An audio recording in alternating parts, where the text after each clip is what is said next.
আসসালামু আলাইকুম। আজকে আমরা এসএসসি হিসাব বিজ্ঞান প্রথম পত্র থেকে আর্থিক বিবরণী এই অধ্যায় থেকে আরেকটি সৃজনশীল ম্যাথ সলভ করব। আজকে আমরা সিলেট বোর্ড 2024 সালের প্রশ্ন নং 1 সমাধান করব।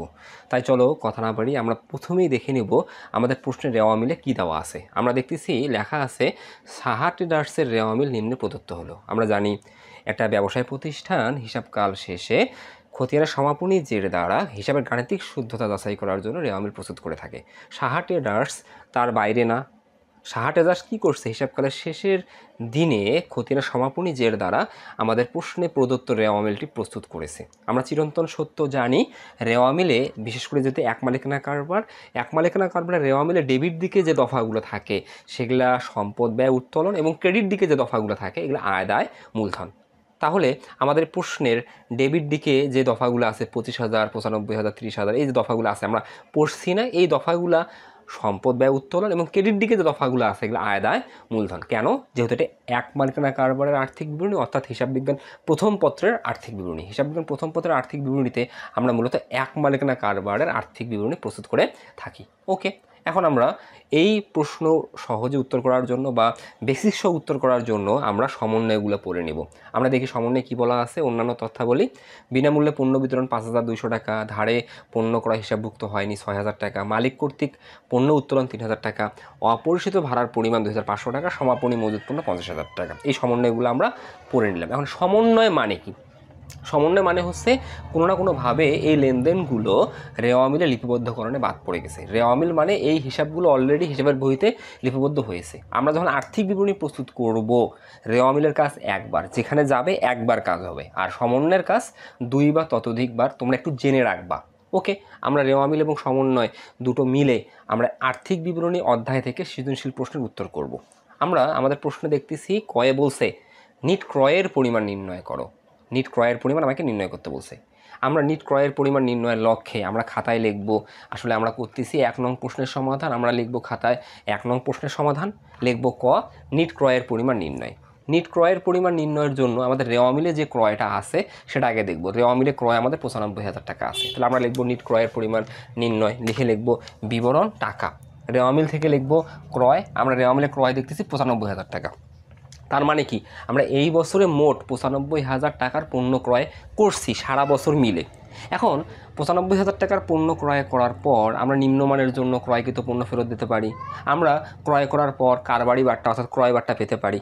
তাহলে ক্রয় থেকে ক্রয় ফেরত বাদ দিব, কারবারি বাট্টা অর্থাৎ ক্রয় বাট্টা থাকলে বাদ দেবো। আর এই ক্রয় ফেরত এবং ক্রয় বাট্টা ক্রয় সংক্রান্ত কাজ এটা রেওয়া মিলে থাকবে। নিট ক্রয় আমরা যখন নির্ণয় করব আমরা রেওয়া মিল থেকে ক্রয় ফেরত বাদ দেবো। তাহলে আমরা দেখতেছি রেওয়া মিলে ক্রয় আছে 95,000 টাকা, আমরা রেওয়া মিলে দেখব ক্রয় ফেরত আছে কিনা। আমরা এই অঙ্কে দেখতেছি ক্রয় ফেরতও নাই, ক্রয় বাট্টাও নাই, বাট ক্রয় সংক্রান্ত আমাদের সমন্বয় আছে। যেমন 1 নম্বর সমন্বয় দেখো, বিনামূল্যে পণ্য বিতরণ 5,000 টাকা। এই যে বিনামূল্যে পণ্য বিতরণ, এটা যাবে দেখি, তুমি জাবেদাটা একটু চিন্তা করো। বিনামূল্যে পণ্য বিতরণ বলতে প্রচারের জন্য তুমি পণ্য বিতরণ করছো, তাহলে বিজ্ঞাপন খরচ হিসাব ডেবিট।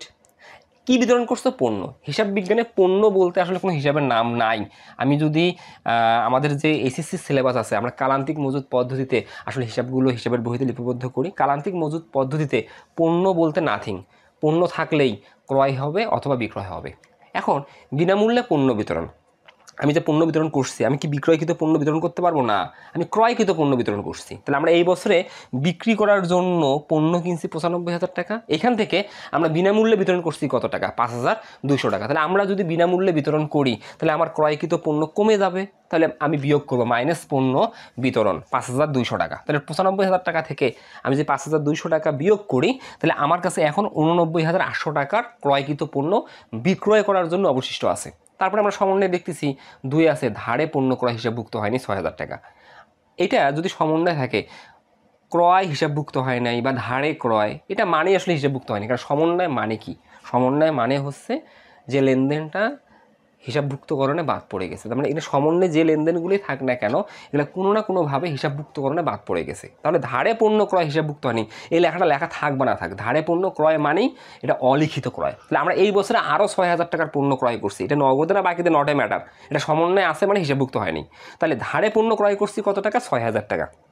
তাহলে আমি যদি 6,000 টাকা ধারে পণ্য ক্রয় করি, এই 95,000 টাকার সাথে এটা কি যুক্ত আছে? কারণ এই 95,000 টাকা তো রেওয়া মিলে আছে।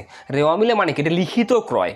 তাহলে লিখিত ক্রয় নেওয়া মিলে 95,000 টাকা, আমি আরও ক্রয় করছি 6,000 টাকা, অলিখিত ক্রয়, তাহলে আমি লিখবো যোগ অলিখিত ক্রয়, কারণ আমার ক্রয়কৃত পণ্য বাড়বে 6,000 টাকা, তাহলে বাড়লে আমাদের কত হবে এখন 95,800 টাকা। তারপরে আমরা কি দেখতেছি 3 নম্বর, মালিক কর্তৃক পণ্য উত্তোলন 3,000 টাকা। মালিক কি করছে, ব্যক্তিগত ব্যবহারের জন্য কারবার থেকে 3,000 টাকার পণ্য উত্তোলন করছে, অর্থাৎ তার ব্যবসায় প্রতিষ্ঠান থেকে নিয়ে গেছে। তাহলে যেহেতু পণ্য উত্তোলন, পণ্য মানে তো হিসাব বিজ্ঞানে পণ্য নামে কোনো হিসাবের নাম নেই, পণ্য থাকলেই ন্যায় ক্রয় হিসাব অথবা বিক্রয় হিসাব। তুমি মালিক, তুমি ক্রয়কৃত পণ্য উত্তোলন করবা না বিক্রয়কৃত পণ্য উত্তোলন করবা? অবশ্যই তুমি ক্রয়কৃত পণ্য উত্তোলন করবা। তুমি যদি কারবারের ক্রয়কৃত পণ্য উত্তোলন করো তাহলে কারবারের ক্রয়কৃত পণ্য কমে যাবে, তাই তুমি লিখবে মাইনাস পণ্য উত্তোলন, কত টাকা 3,000 টাকা। তাহলে 95,800 টাকা থেকে তুমি যে 3,000 টাকা বিয়োগ করো, তোমার এখন হাতে আছে ক্রয়কৃত পণ্য 92,500 টাকা। এই ক্রয়কৃত পণ্য যে 92,800 টাকা হাতে আছে, এটা কাদের জন্য হাতে আছে?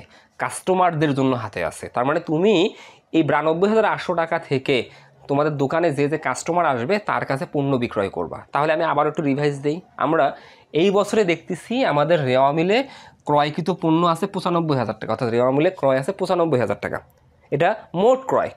এই 95,000 টাকা থেকে আমি পণ্য বিতরণ করছি, ক্রয়কৃত পণ্য আমরা বিয়োগ করলাম, কারণ আমি দিন শেষে নিট ক্রয় যে বের করবো, এই নিট ক্রয় দ্বারা কী মিন করে যে আমি যত টাকার পণ্য ক্রয় করছি, এখান থেকে কত টাকা পণ্য আমি বিক্রি করার চেষ্টা করব, মানে ক্রয়কৃত পণ্য কতটুকু বিক্রি করব, এটা নিট ক্রয়। তাহলে আমি ক্রয় করছি 95,000 টাকা, মাইনাস পণ্য বিতরণ বিয়োগ করলাম, তাহলে আমার 89,800 টাকা, অলিখিত ক্রয় যোগ করলাম 95,800 টাকা, পণ্য উত্তোলন বিয়োগ করলাম 3,000 টাকা। তাহলে আমার হাতে এই 92,800 টাকা আছে নিট ক্রয়। কী জন্য আছে? কারণ আমি আমার কাস্টমারদের কাছে 92,800 টাকার পণ্য ধীরে ধীরে বিক্রি করব। এটাকেই বলা হয় নিট ক্রয়ের পরিমাণ। তাহলে আমরা করে ফেললাম নিট ক্রয়ের পরিমাণ নির্ণয়, ওকে। এখন আমরা ক্ষয়ের সমাধান করব। ক্ষয় বলছে বিক্রিত পণ্যের ব্যয় নির্ণয় পূর্বক মোট মুনাফা নির্ণয় করো। আমরা আয় বিবরণী প্রস্তুত করার মাধ্যমে মোট মুনাফা, পরিচালন মুনাফা, নিট মুনাফা বা ক্ষতি নির্ণয় করে থাকি। আমরা জানি হিসাবকাল শেষে আর্থিক ফলাফল তথা নিট লাভ বা নিট ক্ষতি নির্ণয়ের জন্য আমরা আয় বিবরণী প্রস্তুত করি। তাহলে আমাদের প্রশ্নে বিক্রিত পণ্যের ব্যয় নির্ণয়পূর্বক মোট মুনাফা নির্ণয় করতে বলছে, তার মানে কি? আমাকে এখানে আয় বিবরণী প্রস্তুত করতে হবে। আমরা যখন আয় বিবরণী প্রস্তুত করব, আমরা পরিচালনা আয় থেকে আমরা যদি বিক্রিত পণ্যের ব্যয় বাদ দেই, আমরা আসলে মোট মুনাফা পাবো। আর এই বিক্রিত পণ্যের ব্যয় নির্ণয়পূর্বক এই কথাটা আসলে তোমাকে কনফিউশনে ফেলার জন্য দিছে। এই কথাটা কোনো ভিত্তি নেই, কারণ আমি যখন মোট মুনাফা নির্ণয় করতে যাব, অটোমেটিকলি আমাকে বিক্রিত পণ্যের ব্যয় নির্ণয় করতেই হবে। মোট মুনাফা মানে কি? পরিচালন আয় তথা বিক্রয় থেকে আমরা যদি বিক্রিত পণ্যের ব্যয় বাদ দেই, তাহলে আমরা মোট মুনাফা বা ক্ষতি পাই। তাই চলো আমরা বিক্রিত পণ্যের ব্যয় নির্ণয় পূর্বক অর্থাৎ আমরা মোট মুনাফা নির্ণয় করার চেষ্টা করি। আমরা লিখব খ, মোট মুনাফা বা ক্ষতির পরিমাণ নির্ণয়, বা এইভাবে তোমরা লিখতে পারো প্রতিষ্ঠানের নাম, আয় বিবরণী ব্র্যাকেটে আংশিক, তারপরে তুমি যেহেতু এখানে তারিখ নাই যে সালের 31 ডিসেম্বর তারিখে সমাপ্ত বছরের জন্য। আমরা এখন কি করব? মোট মুনাফা নির্ণয় করব। মোট মুনাফা নির্ণয়ের জন্য আমরা প্রথমেই পরিচালন আয় লিখব। হিসাব বিজ্ঞানে আমাদের পরিচালন আয় একটি, সেটা হচ্ছে বিক্রয় হতে প্রাপ্ত আয়। তাহলে আমরা আমাদের রেওয়া মিলে দেখতেছি এই যে বিক্রয় আছে 1,80,000 টাকা, আমরা শিরোনাম লিখব, বিবরণ টাকা দিয়ে শিরোনাম লিখব পরিচালন আয়, পরিচালন আয় লিখব বিক্রয়। এই বিক্রয়ের আমাদের কাজ থাকতে পারে, বিক্রয়ের কাজ থাকলে আমরা যোগ বিয়োগ করে নিট বিক্রয়টা তৃতীয় ঘরে দিতাম। যেহেতু এখানে বিক্রয়ের কোনো কাজ নাই, আমরা দেখতেছি আমাদের অঙ্কে বিক্রয় আছে 1,80,000 টাকা, আমরা বিক্রয় থেকে যদি রেওয়া মিলে বিক্রয় ফেরত থাকতো বাদ দিতাম, বিক্রয় বাট্টা থাকতো বাদ দিতাম, সমন্বয়ে যদি বিক্রয় রিলেটেড কোনো কাজ থাকতো আমরা যোগ বিয়োগ করতাম। যেহেতু সমন্বয়ে বিক্রয় রিলেটেড কোনো কাজ নেই, আমরা যোগ বিয়োগ করব না। তাহলে আমরা বিক্রয় সরাসরি তৃতীয় ঘরে দিয়ে দেবো 1,80,000 টাকা। তার মানে এই প্রতিষ্ঠানের নাম হচ্ছে কি? সাহা ট্রেডার্স চলতি বছরে সারা বছর মিলে 1,80,000 টাকার পণ্য বিক্রয় করছে। আর এই 1,80,000 টাকার যে পণ্য বিক্রয় করলো, এই 1,80,000 টাকার মধ্যে তার আসল কত, ওটাকে আমরা বলছি বিক্রিত পণ্যের ব্যয়। তাহলে আমরা বিক্রয় থেকে যদি বিক্রিত পণ্যের ব্যয় মানে এই 1,80,000 ব্যয়, 1,80,000-এর ব্যয়টা বাদ দেই, তাহলে তো আমরা বিক্রিত পণ্যের ব্যয় পাবো, আমরা মোট মুনাফা পাবো। তার মানে আমরা যদি 1,80,000 টাকা থেকে বিক্রিত পণ্যের ব্যয় মানে এর ব্যয় বাদ দিলে আমরা মোট মুনাফা পাবো। তাই চলো আমরা এখন বিক্রিত পণ্যের ব্যয় বাইর করি। বিক্রিত পণ্যের ব্যয় নির্ণয়ের সময় আমরা কি লিখবো? বাদ বিক্রিত পণ্যের ব্যয় লিখে আমরা বিক্রিত পণ্যের ব্যয় নির্ণয় করার চেষ্টা করব। এখন বিক্রিত পণ্যের ব্যয় আমরা কীভাবে নির্ণয় করি? আমরা বিক্রিত পণ্যের ব্যয় নির্ণয়ের জন্য প্রথমত 3টা দফা যোগ করি। প্রারম্ভিক মজুত পণ্য, নিট ক্রয়, ক্রয় সংক্রান্ত ব্যয়। এই 3টা দফা যোগ করলে আমরা যে অ্যামাউন্টটা পাই এটাকে আমরা বলি বিক্রয়যোগ্য পণ্যের ব্যয়। অর্থাৎ আমাদের দোকানে একটা নির্দিষ্ট হিসাবকালে শুরু থেকে শেষ পর্যন্ত সারা বছর মিলে কত টাকার পণ্য ছিল, যার ব্যয় কত, সেটা আমরা বিক্রয়যোগ্য পণ্যের ব্যয় নামে জানি। তাই চলো আমরা এই অঙ্কের জন্য আমরা প্রথমে বিক্রয়যোগ্য পণ্যের ব্যয় নির্ণয় করি। বিক্রয়যোগ্য পণ্যের ব্যয় নির্ণয়ের জন্য প্রথমে আমরা নিয়ে আসবো প্রারম্ভিক মজুত পণ্য। তাহলে আমরা দেখি আমাদের অঙ্কে প্রারম্ভিক মজুত পণ্য কত। তাহলে আমরা এখন বিক্রিত পণ্যের ব্যয় বার করতেছি। বিক্রিত পণ্যের ব্যয় বার করার জন্য প্রথমে লিখবো আমরা প্রারম্ভিক মজুত পণ্য। তাহলে প্রারম্ভিক মজুত পণ্য আমাদের দেওয়া আছে 25,000 টাকা। প্রারম্ভিক মজুত পণ্যের নর্মালি কাজ থাকে না। তারপর আমরা লিখবো নিট ক্রয়। এখানে কিন্তু নিট ক্রয় অলরেডি আমরা কয় নির্ণয় করে রাখছি। ক থেকে নিয়ে আসবো নিট ক্রয়, এই যে ক হতে প্রাপ্ত। ক থেকে কত পাইছি আমরা 92,800। তার মানে আমরা ক্রয় থেকে আমরা বিয়োগ করছি পণ্য বিতরণ, যোগ করছি অলিখিত ক্রয়, বিয়োগ করছি পণ্য উত্তোলন করে কিন্তু আসলে আমরা 92,800 টাকা নিট ক্রয় পেয়েছি। ওটাই বসিয়ে দিলাম। এখন আমি দেখবো রেওয়া মিল থেকে আমাদের ক্রয় সংক্রান্ত ব্যয়গুলো কী কী আছে। আমরা ক্রয় সংক্রান্ত ব্যয় কী জানি? মজুরি, ক্রয় পরিবহন, আন্তঃপরিবহন, পরিবহন, যে কোনো একটা নাম থাকবে, জাহাজ ভাড়া, ডক চার্জ, রপ্তানি শুল্ক ব্যতীত যে কোনো শুল্ক। আমরা এই অঙ্কে দেখব কী কী আছে। আমরা এই অঙ্কে দেখতেছি প্রারম্ভিক মজুত পণ্য, ক্রয় বিক্রয়, বেতন, বিজ্ঞাপন, ভাড়া, এই যে পরিবহন খরচ। শুধু যদি পরিবহন খরচ থাকে এটা আসলে ক্রয় পরিবহন, আমরা লিখব পরিবহন খরচ। আমি আবারও বলি যে আমরা প্রথমে বিক্রিত পণ্যের ব্যয় নির্ণয়ের জন্য প্রথমে 3টা দফা যোগ করব। প্রারম্ভিক মজুত পণ্য, নিট ক্রয়, ক্রয় সংক্রান্ত ব্যয়। আমি বারবার বলতেছি এই 3টা দফা যোগ করে আমি যে টাকাটা পাবো এই টাকাটার একটা নাম আছে। এটাকে আমরা বিক্রয়যোগ্য পণ্যের ব্যয় নামে আখ্যায়িত করি। আমরা এই 1,21,800 টাকা, তার মানে 25,000 টাকা, 92,800 টাকা, 4,000 টাকা যোগ করে আমরা 1,21,800 টাকা পেলাম। এটাকে আসলে আমরা বলতেছি বিক্রয়যোগ্য পণ্যের ব্যয়। এটা এক্স্যাক্টলি কি? এটা এক্স্যাক্টলি জানুয়ারি 1 তারিখ থেকে ডিসেম্বর 31 তারিখ পর্যন্ত আমার দোকানে মোট কত টাকার মাল ছিল, বা আমার চলতি বছরে ক্যাপাবিলিটি কত, আসলে আমার দোকানে টোটাল কত টাকার মাল মজুদ আছে। ধরো আমি এই বছরে 1 টাকাও পণ্য বিক্রি করি নাই, তাহলে আমার দোকানে মোট মাল কত আছে? 1,21,800 টাকার মোট মাল আছে। এই মালটা আমি কি করার চেষ্টা করতেছি? বিক্রয় করার চেষ্টা করতেছি। তাহলে এই 1,21,800 টাকা থেকে আমি যতটুকু বিক্রয় করতে পারি নাই তার আসল দাম যদি বাদ দেই, তাহলে তো আমি বিক্রিত পণ্যের ব্যয় পাবো। তাহলে আমার দোকানে মাল ছিল 1,21,800 টাকা, এটাকে আমরা বলছি বিক্রয়যোগ্য পণ্যের ব্যয়। তাহলে বিক্রয়যোগ্য পণ্যের ব্যয় আমরা যে নির্ণয় করতেছি কয়টা দফা নিয়ে? 3টা দফা নিয়ে। প্রারম্ভিক মজুত পণ্য, নিট ক্রয়, ক্রয় সংক্রান্ত ব্যয়, এটাকে আমরা বলতেছি বিক্রয়যোগ্য পণ্যের ব্যয়। এই বিক্রয়যোগ্য পণ্যের ব্যয় থেকে আমরা সমাপনী মজুত পণ্য যদি বিয়োগ করি, এখন সমাপনী মজুত পণ্য কী মিন করে?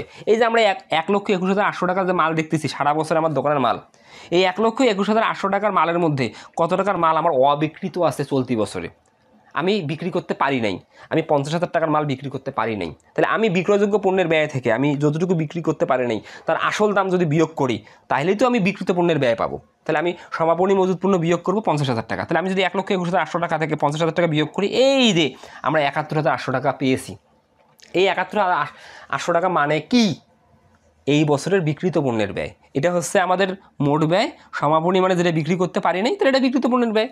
তাহলে আমরা কি এখন সামারি দিতে পারি? আমরা 71,000 টাকার পণ্য, 71,800 টাকার পণ্য আমরা 1,80,000 টাকায় বিক্রি করছি। একটু নিজে ফিল করো। তার মানে আমি এই যে 1,80,000 টাকায় যে পণ্য বিক্রি করছি, ওখানে আমার আসল বা ইনভেস্ট কত? 71,800 টাকা। তাহলে আমি 71,800 টাকার মাল 1,80,000 টাকায় বিক্রি করছি, তাহলে আমি মালিক, আমার এখানে মোট মুনাফা কত? তাহলে আমি যদি 1,80,000 টাকা থেকে 71,800 টাকা বিয়োগ করি, তাহলে আমরা মোট মুনাফা পাবো 1,08,200 টাকা। বিষয়টা কেমন? আমি একটা পণ্য 10 টাকায় কিনছি, কিনে আমি 22 টাকায় বিক্রি করছি। একটা পণ্য 10 টাকায় কিনছি, কিনে আমি 22 টাকায় বিক্রি করছি। এই যে 22 টাকা যে বিক্রি করলাম, এটা কিন্তু বিক্রয় মূল্য। আর এই বিক্রয় মূল্যের আসল 10 টাকা, তাহলে আমার এখানে লাভ কত? 12 টাকা। এই জিনিসটাই আমরা এখানে বাইর করতেছি। 22 টাকা থেকে 10 টাকা বিয়োগ করে লাভ 12 টাকা। তাহলে আমি বিক্রি করছি 1,80,000 টাকায়। এই 1,80,000 টাকা যে বিক্রি করছি, সেখানে আমার আসল কত? 71,800 টাকা। তাহলে আমি 1,80,000 টাকা থেকে যদি 71,800 টাকা বিয়োগ করি, তাহলে আমার মুনাফা পাবো আমি। আমার মুনাফা হচ্ছে 1,08,200 টাকা। এটাকে আমরা বলতেছি মোট মুনাফা। এই মোট মুনাফা থেকে আমরা পরিচালন ব্যয় বাদ দিলে আমরা পরিচালন মুনাফা পাই। পরিচালন মুনাফার সাথে আমরা যদি অপরিচালন আয় যোগ করি আর অপরিচালন ব্যয় বিয়োগ করি, আমরা নিট মুনাফা পাই। কিন্তু এতদূর তো আমাকে নির্ণয় করতে হবে না, কারণ আমাকে তো বলছে যে মোট মুনাফা নির্ণয় করো। তাহলে আমরা মোট মুনাফা নির্ণয় করে ফেললাম। খ আমাদের ডান। ওকে, এখন আমরা গয়ের সমাধান করব। গয়ে বলছে নিট মুনাফার পরিমাণ 25,000 টাকা ধরে মালিকানা সত্ত্ব বিবরণী প্রস্তুতপূর্বক আর্থিক অবস্থার বিবরণী দায় পার্শ্ব দেখাও। আমরা যখন আর্থিক অবস্থার বিবরণী প্রস্তুত করি, আমরা মূলত আর্থিক অবস্থার বিবরণী প্রস্তুত করি একটা নির্দিষ্ট তারিখের জন্য। আমরা আর্থিক অবস্থার বিবরণীতে কি করি, আমরা এ সমান এল প্লাস ওই এই জিনিসটাই নির্ণয় করি। অর্থাৎ আমরা আর্থিক অবস্থার বিবরণী যখন প্রস্তুত করি, আমরা প্রথমত মোট সম্পদ বের করি, দ্বিতীয়ত আমরা দায় ও মালিকানা সত্ত্ব বের করি। মোট সম্পদ এবং দায় ও মালিকানা সত্ত্ব যদি মিলে যায় তাহলে আমরা বুঝি যে আমাদের এ টু জেড অঙ্কটা কারেক্ট আছে। আমাকে এখানে আর্থিক অবস্থার বিবরণীর মালিকানা সত্ত্ব নির্ণয় পূর্বক, এই দেখো মালিকানা সত্ত্ব বিবরণী প্রস্তুত পূর্বক আর্থিক অবস্থার বিবরণী দায় পার্শ্ব দেখাইতে বলছে। তার মানে ওই নির্ণয় করে তোমাকে দায় পার্শ্ব দেখাইতে বলছে। তার মানে বিষয়টা দ্বারা কি বোঝাচ্ছে, একটু পেঁচিয়ে দিছে বা ঘুরিয়ে দিছে যাতে তোমার বুঝতে একটু কষ্ট হয়। আসলে একদম ইজি বিষয়টা, তোমাকে এল প্লাস ওই নির্ণয় করতে হবে। তার মানে আমি বলতে পারি আমরা এখানে আংশিক আর্থিক অবস্থার বিবরণী প্রস্তুত করব। তাহলে আমরা গ করার লক্ষ্যে আমরা লিখব গ, প্রতিষ্ঠানের নাম দিয়ে লিখবো আর্থিক অবস্থার বিবরণী, দিয়ে লিখবো ডট ডট সালের 31শে ডিসেম্বর তারিখের জন্য। কারণ আমরা আর্থিক অবস্থার বিবরণী প্রস্তুত করি একটা নির্দিষ্ট তারিখের জন্য, সমাপ্ত বছরের জন্য না। তাহলে এখানে আমরা মূলত কি করব, এল প্লাস ওই নির্ণয় করব। কেন, মালিকানা সত্ত্ব বিবরণী প্রস্তুত পূর্বক আমাকে বলছে। ওকে, আর শুধু যদি বলতো দায়ের পরিমাণ নির্ণয় করো, মোট দায়ের পরিমাণ নির্ণয় করো, তাহলে আমি শুধু দায় বের করতাম, চলতি দায় ও দীর্ঘমেয়াদী দায়ের সমষ্টি। কিন্তু এখানে তো আমাকে বলছে মালিকানা সত্ত্ব বিবরণী প্রস্তুত পূর্বক, তার মানে এল প্লাস ওই। এটা নির্ণয় করার লক্ষ্যে আমরা শখ করব দায় ও মালিকানা সত্ত্ব টাকা টাকা টাকা। আমরা দায় ও মালিকানা সত্ত্বে প্রথমে দায় নির্ণয় করব। দায়, এই দায় বলতে আমরা কি জানি, চলতি দায় ও দীর্ঘমেয়াদী দায়ের সমষ্টি। আমরা দায় নির্ণয় করার লক্ষ্যে আমরা প্রথমে চলতি দায় বের করব, তারপরে দীর্ঘমেয়াদী দায় বের করব। তাহলে আমরা প্রথমেই লিখব চলতি দায়। আমরা হিসাব বিজ্ঞানে চলতি দায় নিয়মিত জানি 5টা। আমরা কোনো অঙ্কে এই 5টা দফা কিন্তু একবারে দেখতে পাই না, কিন্তু তোমাকে একজন শিক্ষার্থী হিসেবে আগে জানতে হবে চলতি দায় নিয়মিত কয়টা, 5টা। কেন নিয়মিত, কারণ কিছু অনিয়মিত চলতি দায় আছে যেগুলা রেয়ার আইটেম।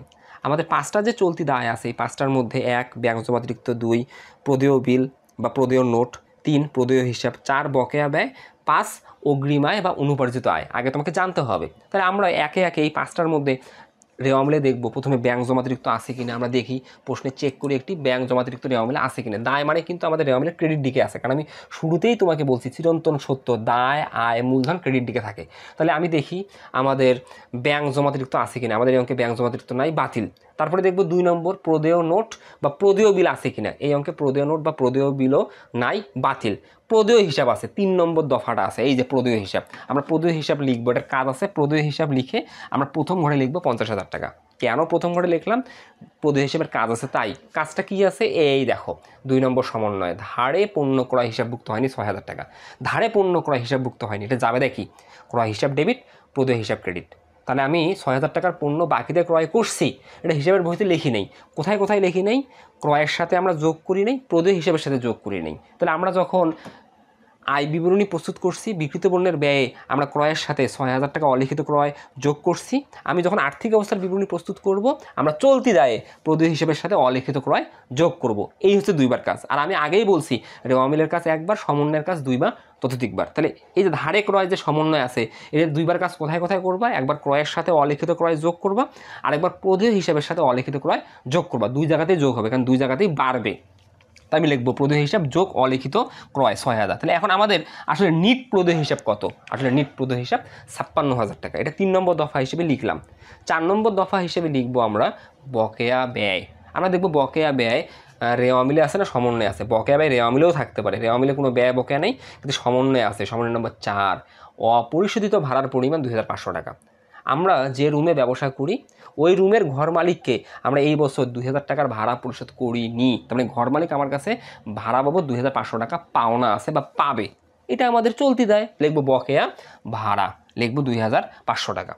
আমাদের আরেকটা চলতি দায় আছে অগ্রিম আয় বা অনুপার্জিত আয়। এই অঙ্কে অগ্রিম আয় বা অনুপার্জিত আয় নাই। তাহলে এই দুইটা সমষ্টি হবে চলতি দায়। তাহলে দুটো সমষ্টি হচ্ছে 58,500। আমাদের দায়ের চলতি দায় লেখা হলো। এখন আমরা দেখব আমাদের রেওয়ামিলে ঋণ আছে কিনা। যদি ঋণ থাকে তাহলে এটা দীর্ঘমেয়াদী দায়, ঋণ নাই, আমি দীর্ঘমেয়াদী দায় লিখবো না, বাতিল। তাহলে আমাদের দায় লেখা শেষ, দায় হয়ে গেল।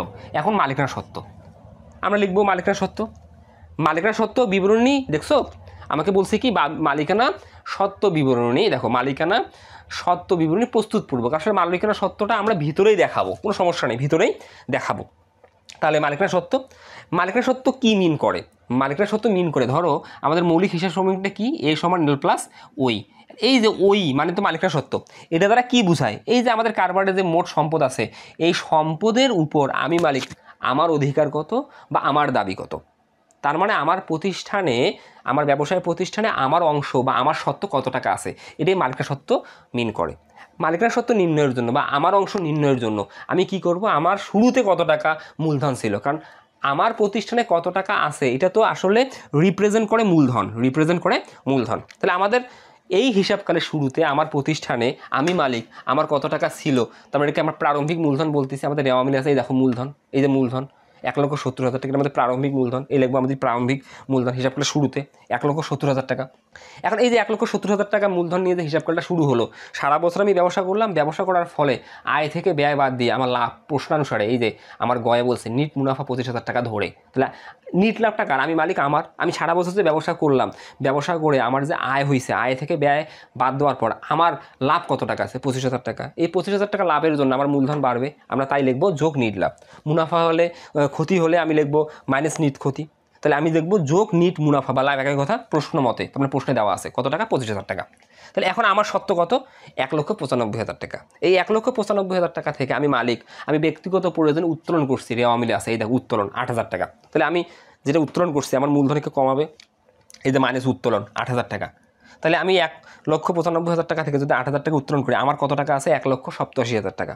এইখান থেকে আমি মালিক পণ্য উত্তোলন করছি, এটা সমন্বয় আছে, সমন্বয় আছে পণ্য উত্তোলন, মানে উত্তোলন করলে আমার মূলধন কমবে। এই যে পণ্য উত্তোলন, মালিক কর্তৃক পণ্য উত্তোলন 3,000 টাকা, তাহলে আমি বিয়োগ করব মাইনাস পণ্য উত্তোলন 3,000 টাকা। তাহলে আমি যদি 1,87,000 টাকা থেকে 3,000 টাকা বিয়োগ করি, তাহলে আমি মালিক, আমার এখন সত্ত্ব কত, 95,000 টাকা। তাহলে ভালো করে বোঝো, তুমি এই বছর 1,70,000 টাকা প্রারম্ভিক মূলধন নিয়ে হিসাবকালটা শুরু করছো, হিসাবকাল শেষে এখন তোমার অংশ কত টাকা আছে, 1,84,000 টাকা। এই যে হিসাবকাল শেষে তোমার সত্ত্ব যে 1,84,000 টাকা আছে, এইটাই তোমার মালিকানা সত্ত্ব।